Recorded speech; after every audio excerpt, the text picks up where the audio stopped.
that is the first point in this journey that my brain and body went into survival mode. And when that happens, you lose this sense of time, you lose this sense of detail. I went numb. I absolutely went numb.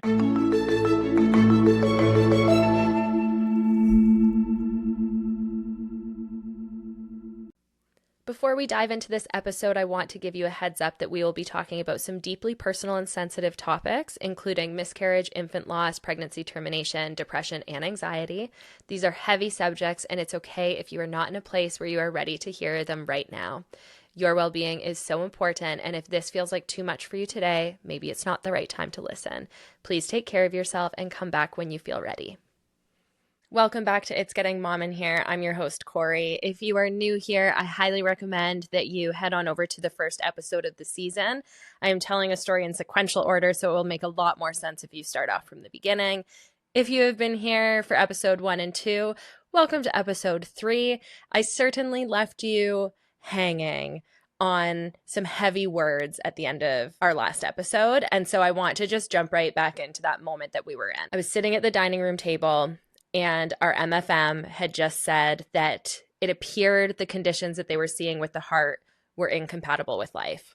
Honestly, I feel like there was a moment that my brain just went blank. That feeling of immediately feeling flush and hot and the pit in your stomach and a lump in your throat, all of those things. And even just confusion of this realization to hear those words and realizing that something could be so bad that this child can't survive.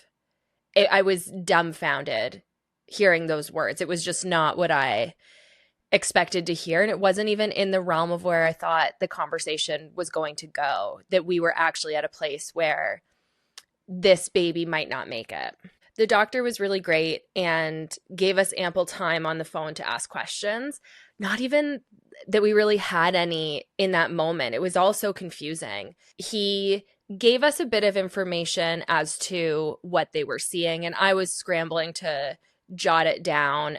There was a few conditions that I had heard of before, but some of the bigger ones, I didn't even know what they were. So he told us that they think that they are seeing hypoplastic left heart. They noted that the aorta was quite small. He said that they were having trouble seeing the pulmonary veins, and they were seeing a large hole in the bottom of the heart. So I'm jotting all these things down, and he kind of said to us, like, at this point, if you're feeling like you would like to Google some of these terms, like hypoplastic left heart, he said you can. They're fairly certain that that's what they're seeing. But he said, like, not to get so wrapped up in it. He was a little bit alluding to the fact that, like, these were rough conditions to research, and it was going to take things emotionally to the next level for us. So he was saying, like, okay, we have some names of what we're seeing, but also don't get too hung up on it because we need to do more scans. I'm still in this panic mode, not taking anything in, and he's telling us we need to go for another scan, and it needs to be done in the cardiology department at the hospital. Thankfully, this is a scan that can be done at our local hospital, but it was just a matter of now trying to figure out when can we get in, because if I thought it was hard waiting from a Tuesday to a Thursday for an ultrasound, it was going to be impossibly harder to wait for this next one to get confirmation of actually what's going on with our baby's heart. He told us, leave it in his hands, he would figure it out, but to just be aware that it might not be until the following week, because this is now Thursday afternoon. The chances of us getting in on a Friday are iffy. And I was just like, oh my God, I can't wait a whole weekend like this. Like, I can't possibly survive feeling the way I'm feeling right now. He said, leave it in my hands. I'm going to figure this out. Keep your phone on you. I'll be in touch. So we hang up the phone. I'm still sitting at my work computer, and I immediately just sent a message to my team being like, we got the news. I have to go. I'm done work for today. Thankfully, I had kept everyone in the loop that they knew this was not great, and my work was very accommodating, that it was like, we will figure out how to code this as sick time, vacation time, whatever. Don't even worry about that now. Just attend to what's happening to you and your body right now. Honestly, as much as I can clearly remember that conversation with the doctor, it also is such a blur because I think back and I'm putting myself back in that place right now. I think that is the first point in this journey that my brain and body went into survival mode. And when that happens, you lose this sense of time, you lose this sense of detail. I went numb. I absolutely went numb. So this whole time, we're also keeping our family relatively in the loop. I'm especially close with my parents.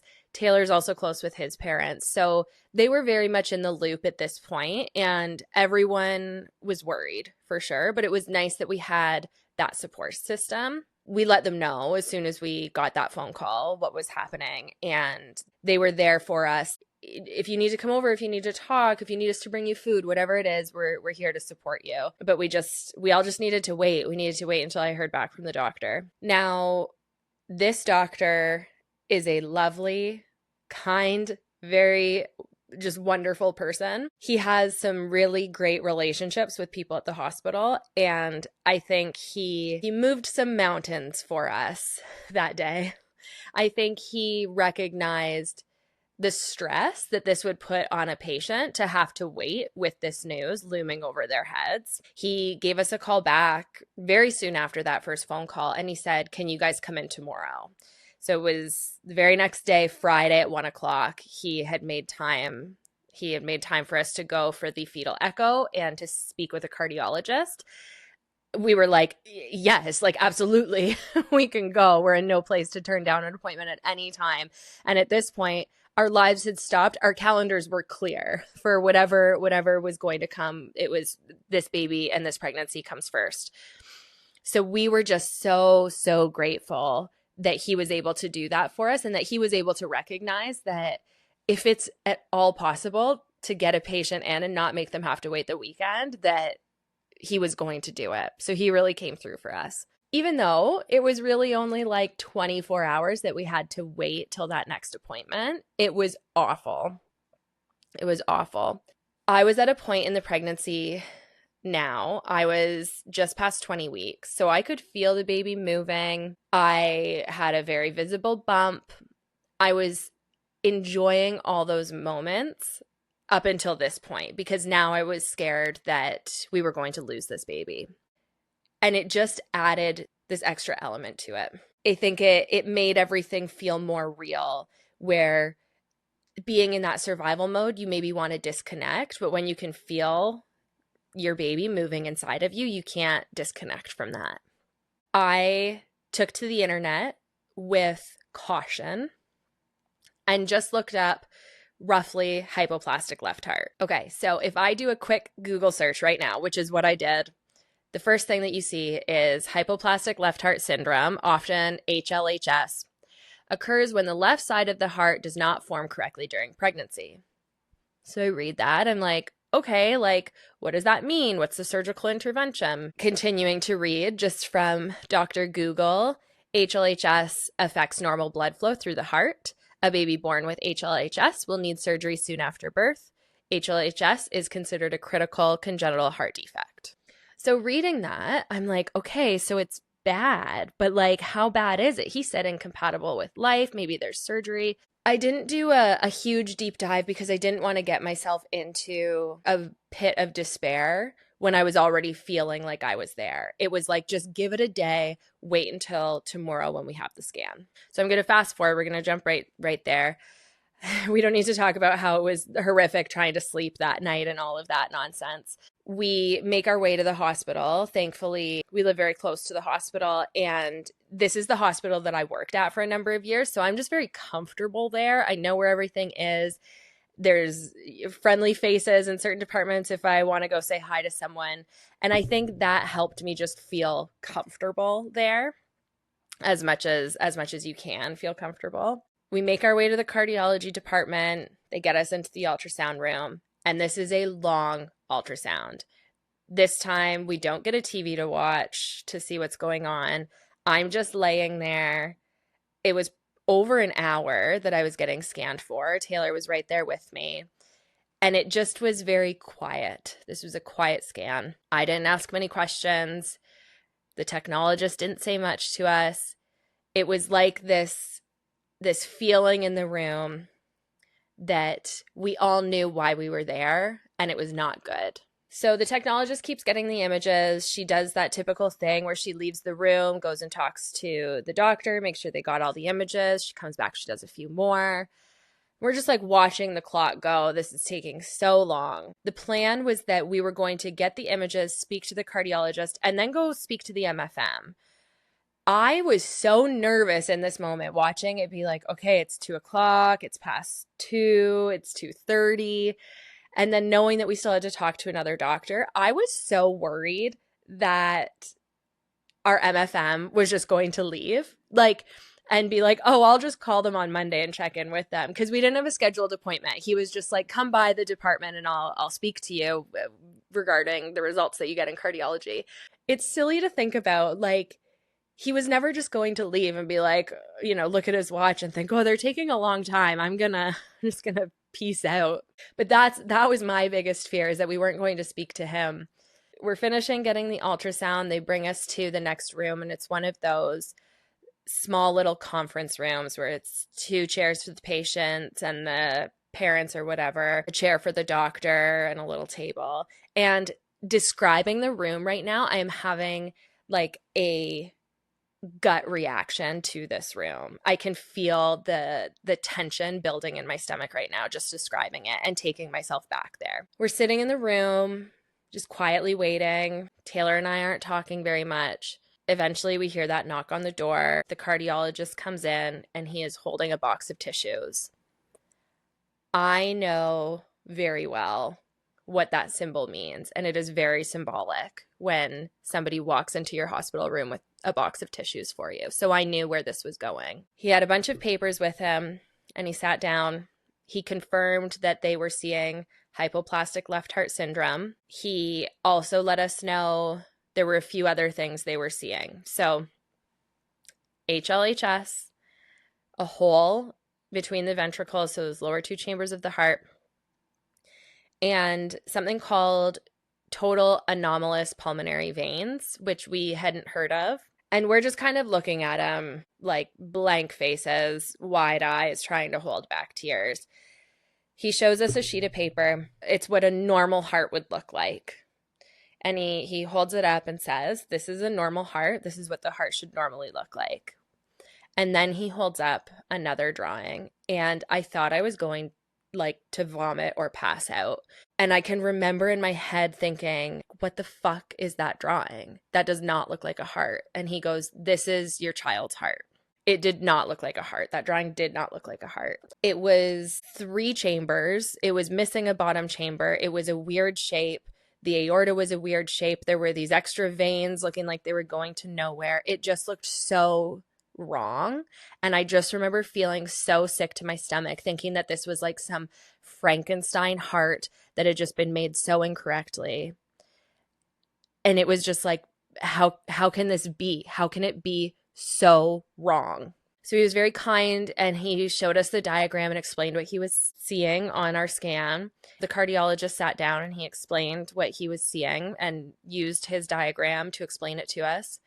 He said that the baby had almost no left ventricle, and that hole in between the bottom chambers of the heart, that's what was essentially keeping the baby's blood flow normal in utero. And then this anomalous pulmonary vein situation, that was new to us from the call that we had gotten the day before. Basically what this means is the veins that are meant to bring blood back to the heart from the lungs just weren't going anywhere. Now, to survive in utero, that blood has to get back to the heart. This baby had almost created a new pathway. It was an abnormal pathway to compensate for this anomaly. Now, I find in these situations, I don't find it terribly hard to keep my composure, because I very much compartmentalized what was going on. And I suddenly became medical hat Kori.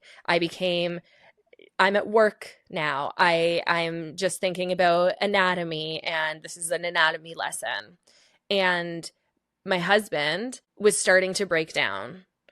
And that to me felt like, okay, I need to be the strong one here. I need to let Taylor be able to break down. And I'm going to be the one that is honed in and focused on this information. I need to consume this information. I need to retain it because I'm going to be sharing it with other people.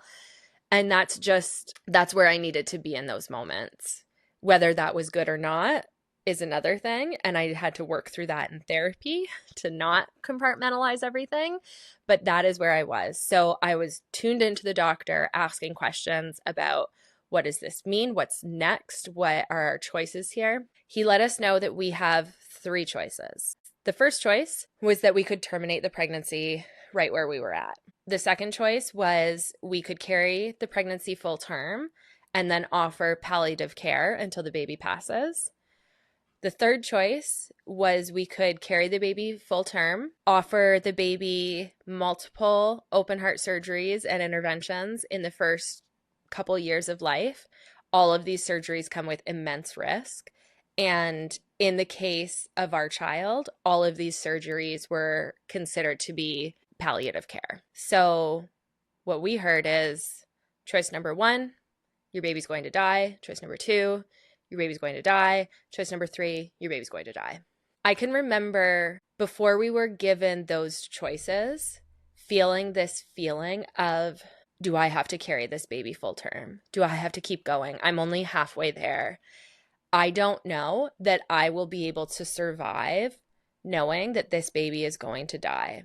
I don't know that I would be able to survive that pregnancy mentally, physically. I just didn't feel like that was something that I would be able to do, knowing that we were going to lose this child. And it felt like this feeling of, I don't want to be pregnant anymore. I don't want to be pregnant. I just don't want this situation. I don't want these choices. I don't want any of this. I want to be done. I want to be out of here. Just crawling in your own skin. Get me out. So we were offered those choices and it felt like, doc, like, what do we do? What do you do in this situation? Like, how awful are the surgeries? Are they actually palliation, or is it like, can you recover from this and that? He obviously can't tell us what to do. Like I said in the last episode, anytime you decide to terminate a pregnancy, it is an immensely personal choice. There is no right or wrong choice. And I would argue for a lot of families, it doesn't feel like a choice. It's a fucked up position to be in. It's not something that anyone wants to have to face. It's horrendous. And I feel for any family that has sat in that room, whether pregnant or with their child or with a loved one, and the doctor comes in with that box of tissues. It is awful. It's awful.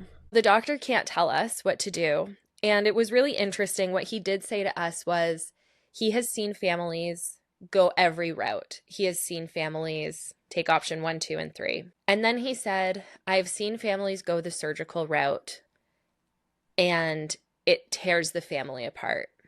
He said it is not an easy thing to do.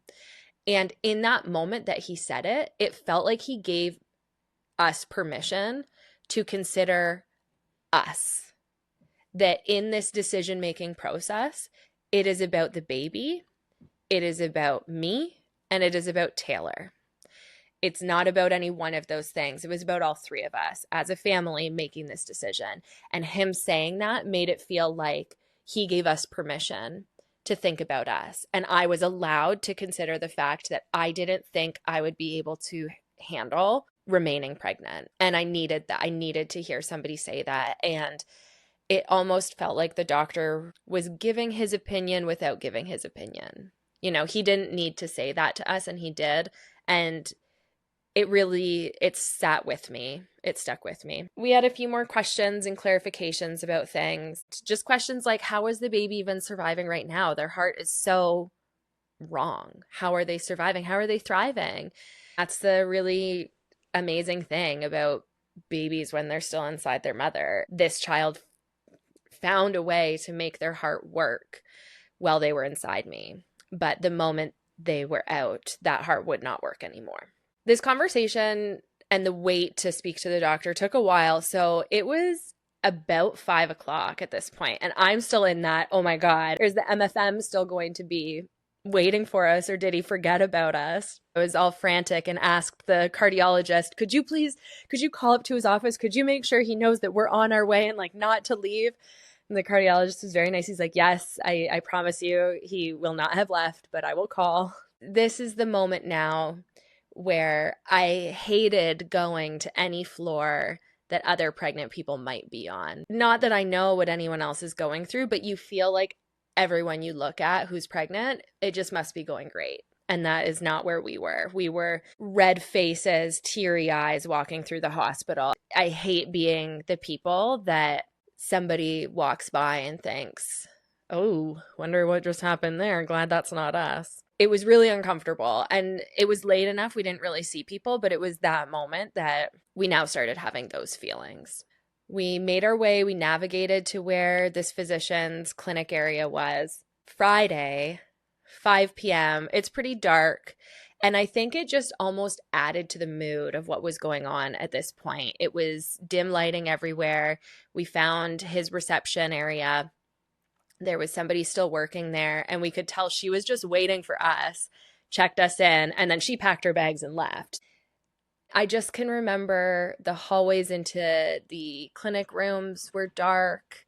It was just like this calm space. And I think it was really good that that was the timing and the setting that we had this meeting in. This is another one where I can just absolutely visualize being in this room with our MFM. He is one of the kindest souls I have ever met. He is immensely caring and gentle and kind and understanding. He has all of the things that you want from a care provider and just a human in moments like this. He already knew what the results were. He could read the room, even though he is someone who deals with exclusively high-risk pregnancies, high-risk mothers, high-risk babies, high-risk situations. You could tell that this hurts him. That made it feel like we were important and this baby was important. This was not just another baby to him. We were not just another patient. We would have to be under the care of an MFM now. Our midwife could still support us, but because of the situation, it would be our MFM who would be responsible for the rest of our appointments, scheduling anything. So he was involved at this point heavily, no matter what. We went from having a simple phone call with him to schedule a fetal echocardiogram to he was our number one. He asked us if we understood the options that were presented to us. We said yes. And he said, you don't have to answer now, but do you have any feelings towards what direction you want to go?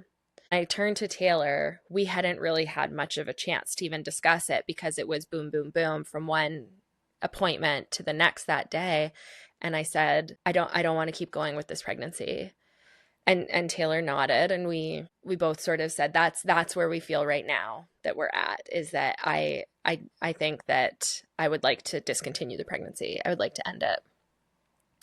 And he nodded and he said, I think that is a very compassionate choice, which was such a gentle and kind thing to say to us. And I want to emphasize here that any parent in this position, I think no matter what, their choice is compassionate. I think that, like I said in a previous episode, that these decisions are always made with love at the forefront. I think that no matter what, it's a choice made with compassion. And for us, it was very valuable to hear him actually say that to us, that terminating a pregnancy could be a compassionate choice for that child. I think in the world we live in right now, there's a lot of hate around pregnancy termination, abortions, whatever you want to call it. There's a lot of hate. There's a lot of really negative and hurtful language that's used around it. And so to hear somebody who understood how we felt, that this is a compassionate choice, this is a compassionate thing that we are trying to do for our child, to have somebody on the other side recognize that really just helped us feel a sense of peace. And those words really were something that we held on to. We had a number of questions for him after that. He was in no hurry to leave, which really was comforting. We had some laughs with him. We both broke down and had tears with him. It was just a really comfortable meeting. And it really just felt like a good fit for us. He's our person. He is an incredibly important part of this journey. And I'm going to reach out to him and try and get him to listen to this podcast. So I want to just say all the nice things about him, but he is a really incredible person. And I will continue to say that throughout this. But that meeting, that 5 p.m. Friday meeting, where I know now he has a family and kids of his own who were probably chomping at the bits for him to get home, but he knew that this was a really important thing for us, and it made us feel very important, and we valued that so much. So he told us that he was going to be on call in 10 days. So if we wanted to schedule an induction 10 days from now, he would be able to be the one scheduled to deliver our baby. He also said we don't have to make the choice that soon. We can have longer. 10 days out would put us just shy of 22 weeks. He told us that beyond 24 weeks, pregnancy terminations become a little more challenging. We would be eligible still based on the baby's condition, but beyond that 24-week mark, there are some tricky rules within the hospital regarding infant resuscitation. So if the baby's born alive, there's an obligation to resuscitate. And I'm not sure if it's at 24 weeks or at 26 weeks that to terminate, it actually has to go through like a panel of physicians. He just wanted us to know that if we are thinking the termination route, the longer we wait, potentially the more challenging it would be for us. And that would be something that would be incredibly stressful. We said, I think that we feel pretty confident that we can book the induction for 10 days. And if we change our mind, then we will just tell you. He said there were a few tests and different things that they could offer in terms of genetic testing. So we asked if we are interested in that. We said yes. So that would happen in the following week. And then we left. That was it. We said our goodbyes. Nice to meet you. Let's go home. I can remember leaving this appointment and saying to Taylor, let's just drive straight to my parents' house. I just want to tell them. And it's one of those moments that like, I really felt like I just want my mom. I just want my mom. I hadn't really broke down yet at this point. And I remember going to my parents' front porch, walking into the house, and my mom looking at me, and I just broke down crying and started shaking my head. And they knew the news that we got. And then the ripple effect of sharing the news is what came next. I called my sisters. I was able to get them both on a video call and shared the news with them. We went from my parents' house to Taylor's parents' house, and we shared the news with them. And it just felt like we needed to get that out of the way with the immediate family, just get it over with. But at the same time, it was this feeling of like, I don't want to go home. I don't want to go home. Home has so many sad feelings right now. We've got baby stuff in the house. We've got a nursery that we've started creating, and home would just mean sitting with your thoughts. And it was easier to tell people, and for me to put that medical hat back on and show those drawings and explain the options and explain the heart and explain where our heads were at. It was easier to do that. And it's almost this weird feeling for me where I'm like, I'm telling this news to people and other people are crying and I can stay composed. But it was just, that's again where my head needed to be. Now that we had this official diagnosis, now is when I felt I could go heavy into the research. Hypoplastic left heart syndrome is incredibly rare, and it is one of the worst heart defects, if not the worst heart defect that a baby could be diagnosed with. It is not something that can be corrected. So like I said, all the surgeries are considered palliative. At the time when I was researching, the oldest known person with HLHS was 30. There are significant restrictions on the ability to exercise and live a full active life. There are definitely restrictions with this condition. In combination with the issue with the pulmonary veins, there was next to no research on this. It was a very rare combination of the two things, and neither of them are easily dealt with. I noticed that in all the research I was looking at, the surgeries that would have been required only listed survival rates. It just said survival, survival, survival, rather than anything with like quality of life. And I was like, there's a difference between surviving and like living and thriving. And just everything I read felt like they're just, it was like I was looking for something to tell me, you don't need to end the pregnancy. There is hope. And everything I was reading just was reaffirming that this was essentially a death sentence for our child, and we just had to decide when. I hated the idea of knowing that if we put the baby through these surgeries, it would be an incredibly challenging start to the child's life. That's if they even survive the surgeries. This is the kind of heart defect that would lead to a heart transplant.